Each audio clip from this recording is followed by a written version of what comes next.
रात में अखिलेश यादव के घर घनघनाया फोन। बाबा के करीबी ने मांगा अखिलेश का साथ। यूपी की सियासत में हो गया अजूबा।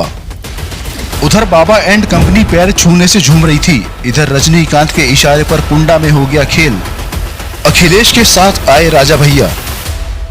रजनीकांत ने कर दिया साबित, उन जैसा कोई अभिनेता नहीं। पैर छूने के बहाने बाबा की खिसका दी कुर्सी।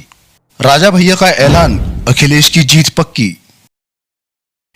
एक तस्वीर बाबा एंड कंपनी की तरफ से बड़ी ही तेजी के साथ शेयर की जा रही थी कि देखो, दक्षिण भारत के सुपरस्टार भी बाबा के सामने नतमस्तक होते हैं। उस तस्वीर में रजनीकांत बाबा से मुलाकात करने पहुंचे थे और बाबा के पैर छूते नजर आए थे। इस तस्वीर को बाबा की ताकत के तौर पर पेश किया जा रहा था, लेकिन सिर्फ 24 घंटे के अंदर ही रजनीकांत ने साबित कर दिया कि वो वाकई बड़े अभिनेता हैं, क्योंकि बाबा के पैर छूकर बाबा के कारिंदों को उसी में फंसाए रखा। और उधर अखिलेश यादव से मुलाकात करने के बाद रजनीकांत सीधे राजा भैया के घर पहुंच गए। और उधर मुलाकात के बाद राजा भैया ने जो ऐलान किया, उसने कमल छाप नेताओं की हालत को सुखा दिया। रजनीकांत ने करा दी फिर से अखिलेश यादव और राजा भैया की दोस्ती। बाबा की टेंशन हो गई दुगनी, पैर छूकर कुर्सी छीन ले गए रजनीकांत। रजनीकांत दक्षिण भारत के एक बड़े सुपरस्टार हैं, लेकिन ये कम लोग ही जानते होंगे कि रजनीकांत ने अपनी एक पार्टी भी बनाई थी, जिसको लेकर लोगों में दीवानगी भी देखने को मिल रही थी। लेकिन वो पार्टी चुनावों में उतर पाती, उससे पहले ही पार्टी को खत्म कर दिया गया था। अंदर खाने खबर थी कि ये सब बीजेपी के इशारे और दबाव की वजह से हुआ। दिल्ली में बैठे साहिब एंड कंपनी को लगता था कि जयललिता और करुणानिधि के निधन के बाद तमिलनाडु में कमल खिल सकता है, और ऐसे में रजनीकांत की पार्टी फिर से उनके लिए एक मुसीबत खड़ी कर सकती है। इसलिए रजनीकांत पर दबाव डाला गया और आखिरकार रजनीकांत ने अपने पैर पीछे खींच लिए।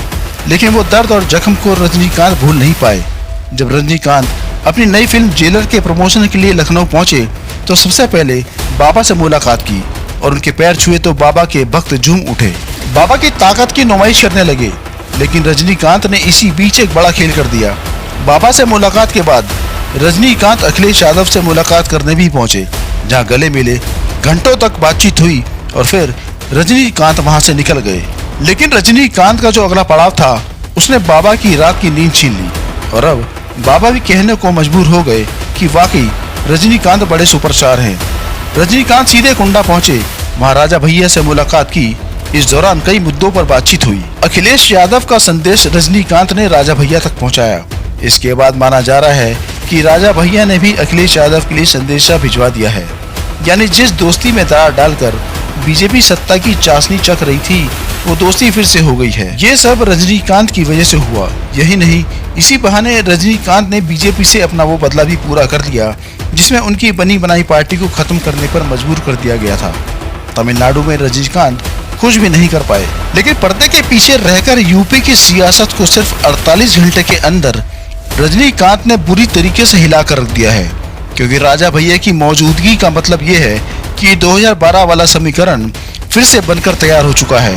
यानी अखिलेश यादव की जीत पक्की है।